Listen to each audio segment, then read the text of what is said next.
Hello and welcome back to the Board Whovian YouTube channel. Sorry, no intro.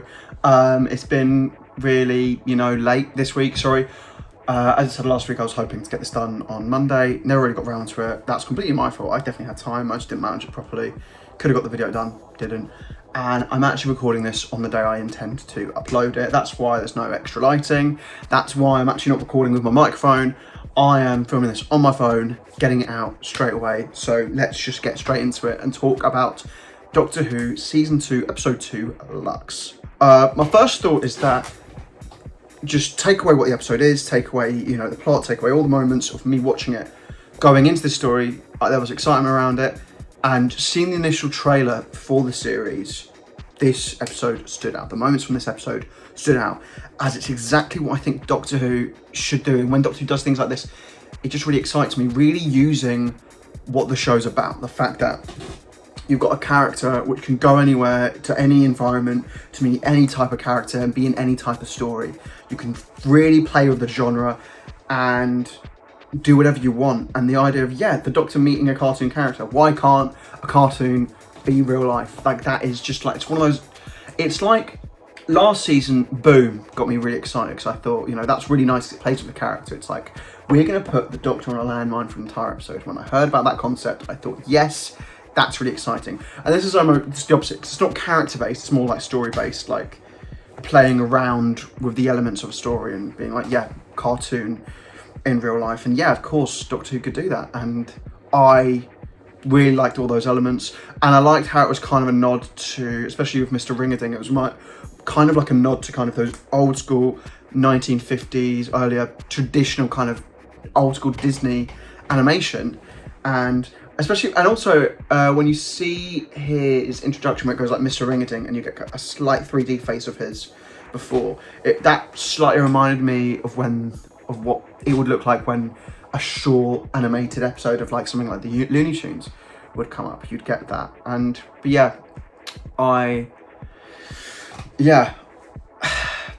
what I think of the episode, first of all, I'm not gonna give you my score yet. I'll give you my score at the end. But I'm going to go through, there were some things I loved, there were some things I felt iffy on. I didn't really despise anything in this episode. I really liked it.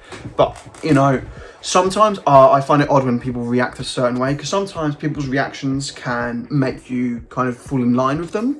And sometimes they can confuse you, because I've seen people react really, really well to this story. And that's fine.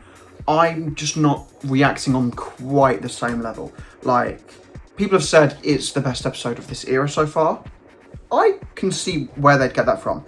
If they're counting a 6th, I would still say Wild Blue Yonder is better. But I think that's probably just because those are the stories which I align with. When I say what my favourite Doctor Who stories are, they're rarely fun ones. They're more so like What's of Mars, Heaven Sent, The Satan Pit, really kind of challenging the Doctor. And those are my favourites. The only real fun one, or you could perceive as a fun one, which is in my top episodes, is City of Death. But this one isn't quite like that, but I love how experimental it is. I love that you see the Doctor and Belinda become cartoons.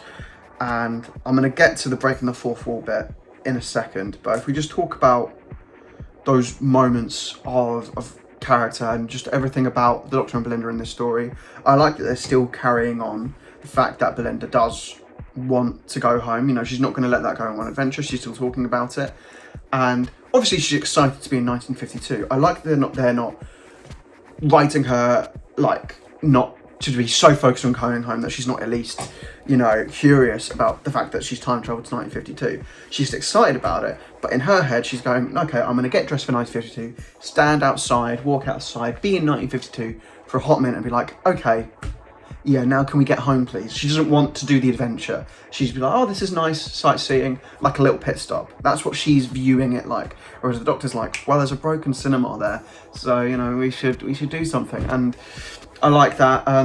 The elements of using the kind of as a vortex indicator. It was like the Doctor described it like a fish hook, kind of like, or like an anchor, chucking it and then pulling them into wherever they land.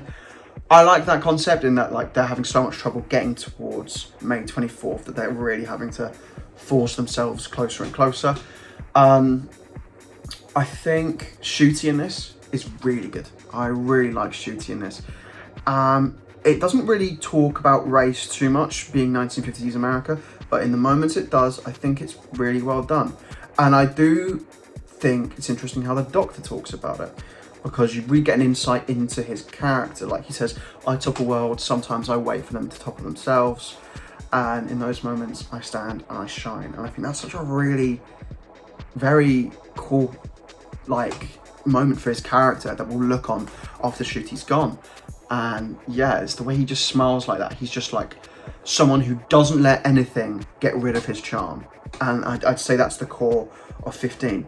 But on the other side of that, you've got Belinda, who's almost alarmed slightly, I think, by his nonchalance amongst this. Like, her immediate reaction is, "Oh my God, we're in a cafe where it's legal to be here. Like, and you're still staying." Like, she's still like, "We should go." She's like that almost.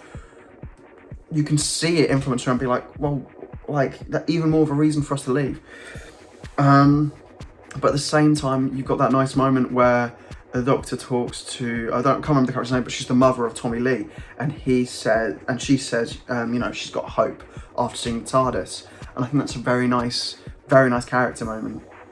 But yeah, those two, I can see them gelling slightly more, especially when you have that moment where they gain depth as animation. I think that's a really clever idea of playing with the medium of animation. I think it's smart to say, like, especially with the joke earlier, kind of hinting at that, going, or he asks for a backstory, going, "Oh, I'm a 2D character, I haven't got a backstory," like, and the idea of being three-dimensional, and actually having depth, and them, acquiring depth to themselves and becoming themselves again after being cartoons by, speaking about their emotions. Belinda's saying, "You know what, I don't trust you, and I am scared of you, and I'm scared of the situation we're in," and the Doctor being like, "As much as I can reassure you, I actually don't know how we do this. I don't know if I can get you back." And that's, good, because the Doctor really will, the Doctor is someone who will always lie for the sake of good. He will always lie to make you feel, like, what are the quotes where David Tennant says, "Oh, I was just saying a clever lie to shut you up." Like, that is pretty much something which I feel is just a thing that all Doctors do. And in this situation, he had to go against that. And I can see Belinda and the Doctor really getting closer throughout the series, because, at the end of the day, the Doctor doesn't know how to save her. He doesn't know how to get her back. And he's going to struggle to do that. And Belinda, over the course of the series, I think will learn to trust the Doctor, because he is genuinely trying to get back. But he can't help himself in getting involved in an adventure. I'm going to now talk about the moment in the episode where obviously they're trying to escape the cartoon, and they have gone up, they've gone down, they can't go left or right, so they decide to go forward, and they break the fourth wall. This had been hinted at. I think it had been slightly leaked, ironically, as one of the characters which they bump into, of one of the 3 Doctor Who fans they bump into, says it was leaked online.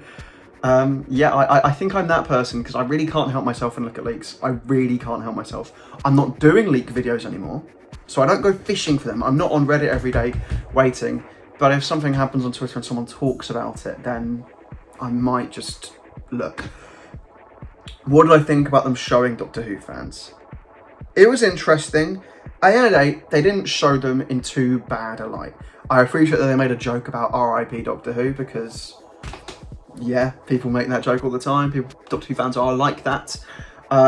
One criticism which I've seen a lot of people make on Twitter, and I completely agree with this, they all agreed that Blink was the best episode. Rubbish. Absolute rubbish. Doctor Who fans, A, would not agree on it, and B, where's the classic Who representation? And also, Doctor Who fans would have the most outrageous, some have the most outrageous favourite stories. And also Blink, 10 years ago maybe that would have been it, but I think now, hardcore Doctor Who fans, you'd hear a lot more Heaven Sense, really. I think you'd hear a lot of Heaven Sense. That's up there for me. That was my default thought. I think if I think more about it, it maybe wouldn't be. But that's my default. If someone asked me, I'd probably say it. And yeah, I've got some thoughts about them and some slight theories about those 3 characters as well. I've heard some people mention that they might be the gods of Ragnarok because there are 3 of them. Completely disagree with that theory. I don't really see that. It just doesn't feel that way. I think these people are Doctor Who fans, and they are fans of a show that is Doctor Who, but they're not in our universe, and that is part of the theory which I have. As obviously in this scene, they, make the Doctor aware of the show. I have a nice conversation. Belinda's really funny in that scene as well, where she goes where she's laughing at the concept of the episode of Blink. But they reveal that they don't have any surnames. So then they, once the camera pans away from them, once they escape, they won't exist. And it's revealed that they are the fiction, and Doctor and Belinda are non-fiction. But obviously, after the day is saved and you see the post-credits, they are still alive, and actually in the credits they have surnames. And this is what I think. Mrs. Flood obviously refers to, she breaks the fourth wall all the time. Who is she breaking the fourth wall to? I think Mrs. Flood is breaking the fourth wall, not to us, but to those three characters, or characters in their universe watching Doctor Who. And I think at the end of this series, it will be revealed that maybe Shooty's era, or maybe since Rob Beyond it, or since Mrs. Flood's been involved, the Doctor has been in another universe, or in a bubble universe, or something akin to the land of fiction, or the land of fiction has reached the real world and trapped the Doctor in a television show, basically controlling reality, hence the reality war. And reality will be ripped apart and he will have to bridge it back together again. That's part of my theory towards that. I don't know who Mrs. Flood is, but that's part of my theory. And because my theory is like that, and it's something which we've never really seen before, I hope she's a kind of new character. I don't think she should be someone returning. But I do have, this is such a jumbled review. I need to say one more thing on the resolution of the episode. I think the resolution of the episode was very, decent. I like it when, it makes sense for a resolution. Something doesn't have to be overcomplicated. Just make sure that the Doctor doesn't zap his Sonic and solve the story. It should be something which goes, oh, this was hinted at in the past, and here we go. I like the fact that the Doctor Who fans did help, because they go, oh, it's obvious, you've got to burn that. But then obviously, it's not burning the reel, it's burning the reel to do something else. And I like that they hinted as well to, it's what does he not do? He doesn't go outside. And they give him sunlight, they give him something which he actively wants, and, it's a really nice scene. It's like, this is a character who's kind of tormented people, and then he kind of beautifully goes up into the sky and almost melts into the starlight, which is kind of nice. But, at the end, all the people from the cinema escape, and you have Mrs. Flood, and then she says, this is a brand new show, look at this show. Warning, limited run ends on May 24th. Now, I have a theory here. There's been a lot of rumours, I have not talked about them, there's been a lot of rumours about Doctor Who being cancelled or going on hiatus and Shooty leaving. Because Season 3 hasn't started filming yet. We're like, oh my god, the Disney deal, oh, Doctor Who's cancelled, whatever. What if this is all manufactured? What if this is all part of the plan? What if we are supposed to think Doctor Who's getting cancelled? Because Disney aren't cancelling it, BBC aren't cancelling it, Mrs. Flood is cancelling Doctor Who. What if that is the case? And that would be insane if this whole thing has been manufactured in some way. However, at the same time, we have no evidence that season 3's been filmed. I mean, it would be insane if they filmed the entire season 3, in studio, for the sole purpose of getting away with it, for the sole purpose of no one seeing them film. But I mean, maybe they would do that, I have no idea, but I find that really interesting, that she's kind of cancelling the show. At the same time, all these rumours are going around. It's really interesting. But yeah, I am really enjoying the series, and I would give this story, I've seen 9s, I'd give this a 7.5, maybe an 8. I'd give it a 7.5. I liked it. My one criticism of the scene with the fans, that was my main criticism of the episode, is that it just goes on a bit too long, slightly, just a bit too long, and I feel it does halt the episode. But at the same time, it's almost supposed to be that, because he is leaving the episode effectively, and you're supposed to see it as if he left an episode and jumped into your living room effectively. That's almost what we're supposed to see it as. So I understand why it breaks the episode, but I don't like that it breaks the episode anyway. But I understand why it does.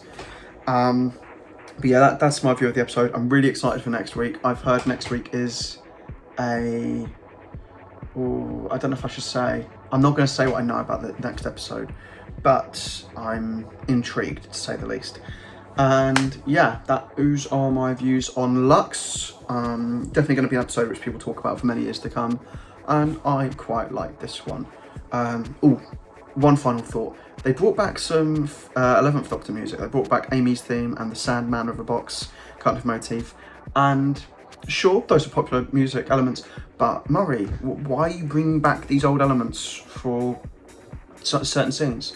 The one of the Doctor Who fans I can slightly get away with slightly, but there's one randomly, like Amy's theme randomly plays at the start when he's assembling the vortex indicator, and I just thought, come on, mate, make some new music, Murray. What are you doing? But yeah, those are my thoughts on that. Anyway, like the video if you enjoyed it, subscribe if you're new, comment below your thoughts on the episode, what you're thinking of the series so far, and yeah, where do you think this whole thing is going? As I said, subscribe, ding the bell for notifications, so you'll be notified whenever I upload a video. Hopefully next time it's on time. But yeah, I've been the Bored Whovian, and I'll see you next week.